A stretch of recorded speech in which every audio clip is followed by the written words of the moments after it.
Hello everyone. बेटा, इससे पहले वाली वीडियो में हमने पढ़ा था कि पदार्थ क्या होता है और पदार्थ के क्या क्या गुण होते हैं।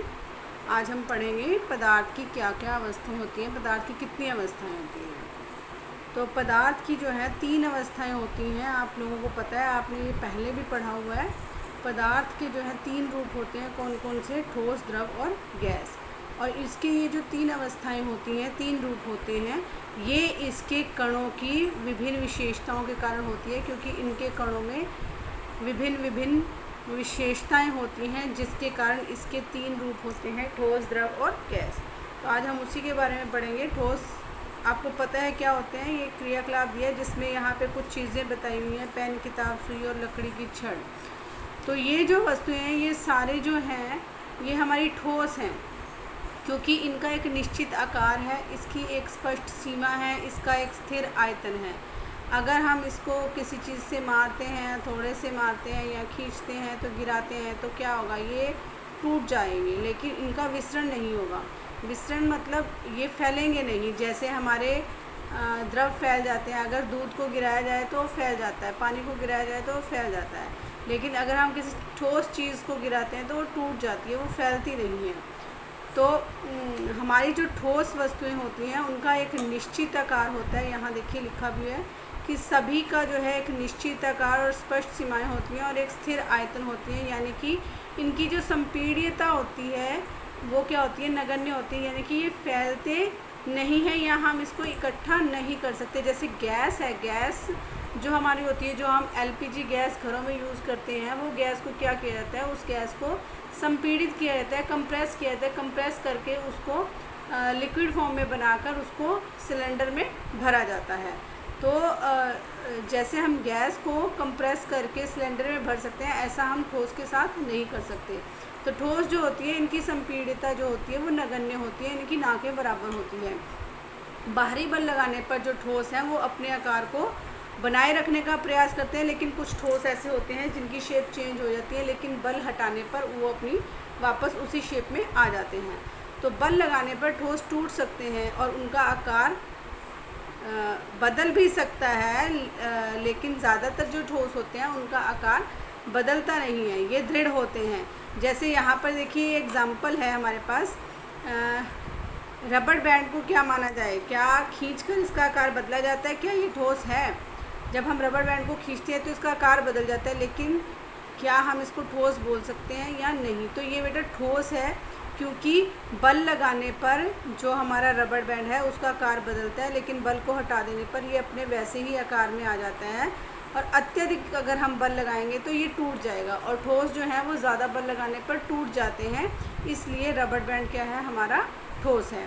दूसरा है यहाँ पर कि विभिन्न आकार के बर्तनों में रखने पर जो चीनी या नमक है, उन्हीं बर्तनों का आकार ले लेते हैं। क्या ये ठोस है? आपने लिक्विड्स के बारे में पढ़ा हुआ है, द्रवों के बारे में पढ़ा हुआ है कि उनको हम जिस बर्तन में डालते हैं वो उसी की शेप ले लेते हैं। तो यहाँ पर ये चीनी या नमक का आपको उदाहरण देकर पूछना चाह रहे हैं कि क्या विभिन्न आकार के बर्तनों में रखने पर, जैसे हम चीनी को अगर गोल बर्तन में रखें तो उसका आकार ले लेंगे, अगर हम उसको स्क्वायर यानी कि वर्ग वाले शेप वाले बर्तन में रखें तो वो उसका आकार ले लेंगे। तो क्या ये ठोस हैं? ये भी ठोस हैं, क्योंकि इनके छोटे छोटे क्रिस्टल्स होते हैं। इनके आंसर्स यहाँ पे दिए हुए हैं, देखो। चाहे हम शर्करा या नमक को अपने हाथ में ले लें या किसी प्लेट में रखें, किसी जार में रखें, इनके क्रिस्टलों का आकार नहीं बदलता। जो इनके छोटे छोटे क्रिस्टल्स होते हैं उनका आकार नहीं बदलता, और अगर हम उसके ऊपर बल लगाएं तो वो जो है टूट जाते हैं। तो ये जो शर्करा और नमक है, ये भी क्या है? हमारे ठोस हैं। तीसरा यहाँ पर इन्होंने पूछा है स्पंज क्या है? स्पंज जो आपने फोम देखी होगी, फोम को हम अगर दबाते हैं तो वो बदल जाते हैं, उनकी जो शेप है वो बदल जाती है। जैसे आपने वो स्माइली वाली बॉल देखी होगी, तो स्माइली वाली बॉल को अगर हम दबाते हैं तो वो उसकी शेप जो है वो चेंज हो जाती है। तो स्पंज क्या है? क्या ये ठोस है? लेकिन इनका संपीड़न संभव है, क्यों? यानी कि हम इनको दबा सकते हैं, इसलिए ये पूछे क्या इसका संपीड़न संभव है? इसका संपीड़न संभव क्यों है? वो किस लिए? देखो, स्पंज में बहुत छोटे छोटे से छेद होते हैं जिनके अंदर वायु होती है, वायु उसमें छेदों में होती है, समावेश होता है उनका। जब हम इसको दबाते हैं तो वो जो वायु है वो बाहर निकल जाती है, जिससे इसका संपीड़न जो है वो संभव होता है। तो उसके छेदों के अंदर जो वायु होती है, उस वायु के होने के कारण ही उसका संपीड़न संभव होता है। लेकिन स्पंज जो है वो एक ठोस ही है, क्योंकि जब हम उस पर बल लगाना बंद कर देते हैं तो वो अपने पहले वाले आकार में आ जाता है। उसके बाद है नेक्स्ट हमारा द्रव अवस्था। द्रव अवस्था में द्रव, आपको पता है कि द्रव का जो है आकार नहीं होता, लेकिन उसका जो आयतन होता है वो निश्चित होता है। आकार निश्चित नहीं होता, लेकिन उसका आयतन निश्चित होता है। द्रवों को हम जिस भी बर्तन में डालते हैं, जिस भी आकार में हम डालना चाहें, अगर प्लेट में डालें तो फैल जाएगा, अगर कटोरी में डालें तो कटोरी की शेप ले लेगा, और अगर गिलास में डालें तो गिलास की शेप में आ जाएगा। तो द्रव का जो है आकार निश्चित नहीं होता, लेकिन उसका आयतन निश्चित होता है। जिस बर्तन में हम इन्हें रखते हैं वे उसी का आकार ले लेते हैं।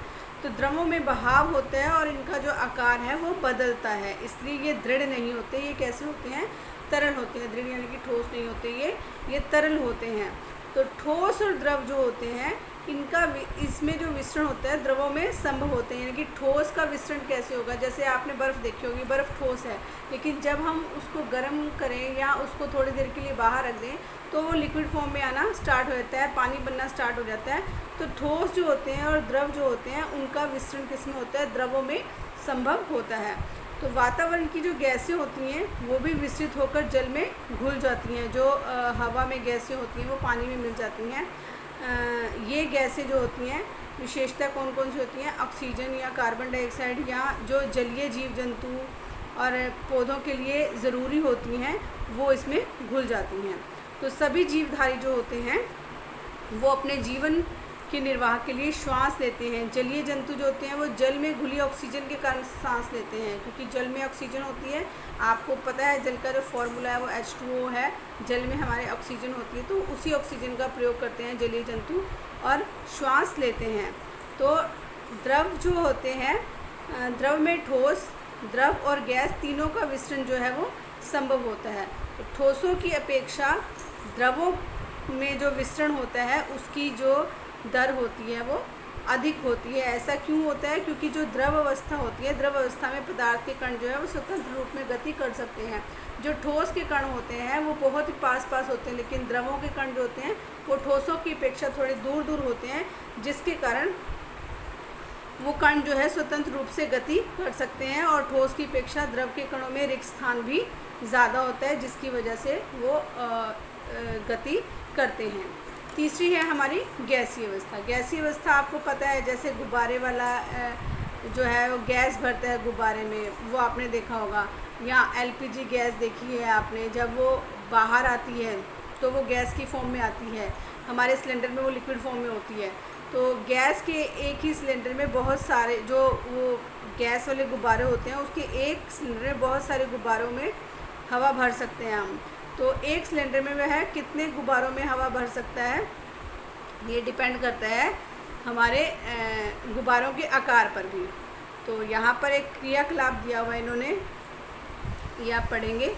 उसके बाद यहाँ पर इन्होंने बताया है कि ठोसों और द्रवों की तुलना में गैसों की जो संपीड्यता होती है वो काफ़ी अधिक होती है। मैंने आपको बताया है कि हम क्या करते हैं, गैस को कंप्रेस करते हैं। कंप्रेस करना यानी कि संपीड्यता, उसकी कंप्रेशन वो बहुत ज़्यादा होता है। गैसों को हम इकट्ठा करके क्या करते हैं, लिक्विड फॉर्म में चेंज कर लेते हैं और उसको क्या करते हैं हम सिलेंडर्स में या बॉटल्स में, बड़ी बड़ी बॉटल्स में भर लिया जाता है। आपने देखा होगा, आप परफ्यूम यूज़ करते हो, परफ्यूम भी जो है वो लिक्विड फॉर्म में होता है, लेकिन जब आप उसको बाहर निकालते हो प्रेस करके तो वो जो है वो गैसीय फॉर्म में बाहर निकलता है। तो वो जो परफ्यूम है वो भी क्या है, एक गैस ही है, लेकिन उसको कंप्रेस करके जो है बॉटल्स में भरा जाता है। तो हमारे घरों में जो खाना बनाने में उपयोग की जाती गैस है, जो हम LPG गैस यूज़ करते हैं, जिसको हम द्रवित पेट्रोलियम गैस भी बोलते हैं, या अस्पतालों में जो ऑक्सीजन सिलेंडर्स होते हैं उनमें जो गैस भरी जाती है वो गैस कौन सी होती है, संपीड़ित करके ही भरी जाती है। वो उसको कंप्रेस करके इकट्ठा करके लिक्विड फॉर्म में लाके उसको सिलेंडर्स में भर दिया जाता है। आजकल आपने देखा होगा जो हमारे वाहन हैं वो भी गैस से चलते हैं। CNG से चलने वाली हमारी कारें भी आ गई हैं, ऑटो रिक्शा भी हमारे जो है वो CNG से चलते हैं। तो वो जो CNG है, उस CNG का मतलब क्या है, कंप्रेस्ड नेचुरल गैस। CNG की जो हमारी फुल फॉर्म है वो है हमारी कंप्रेस्ड नेचुरल गैस। तो ये जो कंप्रेस्ड नेचुरल गैस है इसको हम हिंदी में बोलते हैं संपीड़ित प्राकृतिक गैस। इसका उपयोग जो है आजकल वाहनों में किया जा रहा है ईंधन के रूप में।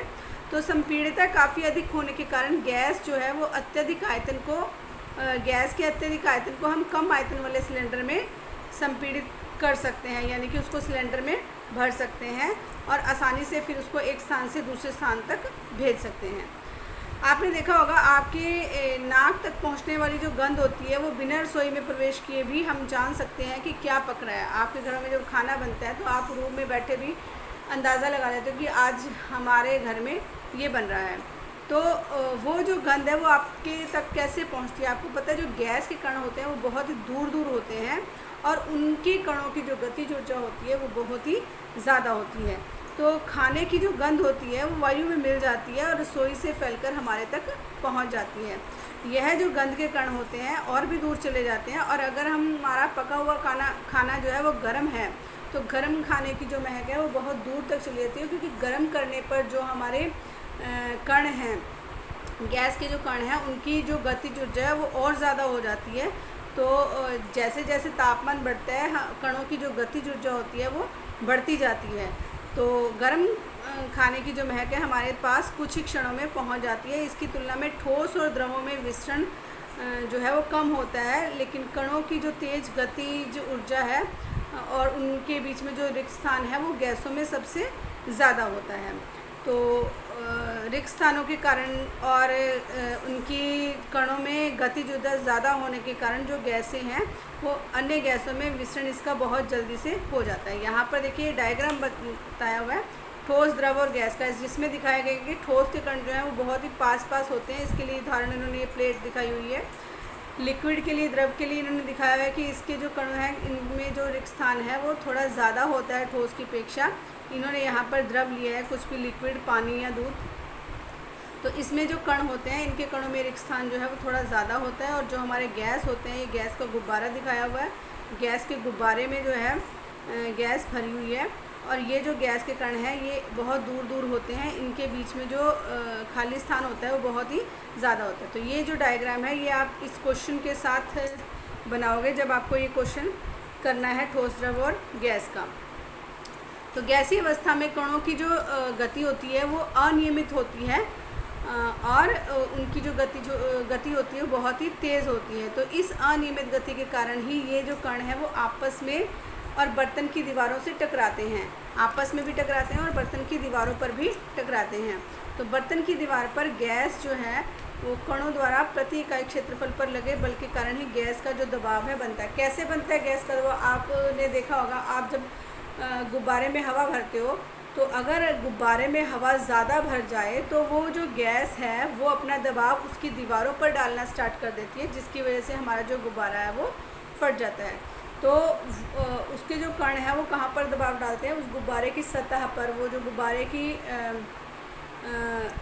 सतह होती है उसके ऊपर बहुत ज़्यादा प्रेशर जब पड़ता है गैस का, उसकी वजह से क्या होता है, हमारा जो गुब्बारा है वो फट जाता है। उसके बाद ये क्वेश्चंस हैं, इससे नेक्स्ट टॉपिक जो है वो हम नेक्स्ट वीडियो में करेंगे।